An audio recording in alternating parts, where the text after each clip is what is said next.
Hey everyone, today I'm going to talk about A Clockwork Orange. So without any further ado, let's get started. A Clockwork Orange is a dystopian satirical black comedy novel by the English writer Anthony Borges. Published in 1962, and its popularity is chiefly due to the film that was released almost 10 years later.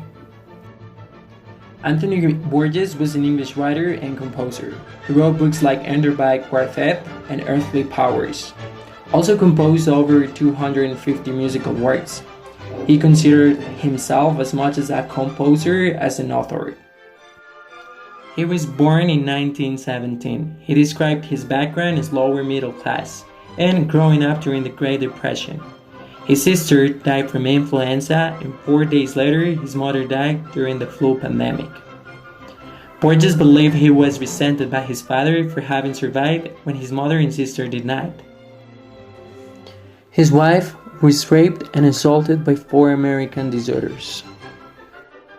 Going back to the book focuses on the main character, Alex, and in his group of friends, Georgie, Pete, and Dim. Alex is basically a sociopath who likes classic music, sex, and ultra-violence. Alex and his friends beat up people, rape women, and rob houses. In the book, these sociopaths go out to look for some violence, and they come across with a teacher. They steal his books and make fun out of him. Later, they steal a store and a car, and with the car, they go outside of the city. Then they rape a woman and make her husband to see everything. The man is a writer who paradoxically is writing The Clockwork Orange. This might be a reference to what happened to the author's wife when he was serving the British Army. Later, Alex's friends question Alex's authority over them. Alex beat them up, and later that night, they go out again to the house of a wealthy old woman. And they try to do the same thing. She immediately knows what they're about, and she tries to call the police. After that, they kill her and they try to run away. Dim beat Alex with a chain, leaving him behind, and he got caught by the police.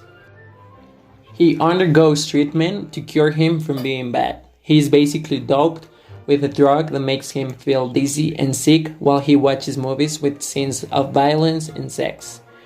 Then he is released, but he notices that no one wants him, and he tries to find a non-violent way to commit suicide. And he is recognized by the teacher that years ago he hit. The teacher beats him up, and he is incapable to put up a fight because of the treatment. He ends up in the house of the writer whom wife he raped, and he also recognized him, but he does not approve the government's methods and wants a change. So he sees Alex as a perfect excuse to start a revolution against the government. He took him to an apartment where they played classic music, which drives Alex crazy, and he jumped out of a window. He is hospitalized, and then he recovers from treatment and is able to do what he wants again. The government goes to see Alex in the hospital and pretend that anything happened. That's how the US version of the book ends, and therefore the film too. However, the book has one more chapter that was not included in the US version. But I will not say anything about it, so you can read it and tell me what you think about it. The author of this book wanted to create a timeless book so that people from nowadays could feel the same way as people from the 60s or from the 70s did when they first read it. And I think he delivers that by creating a new language.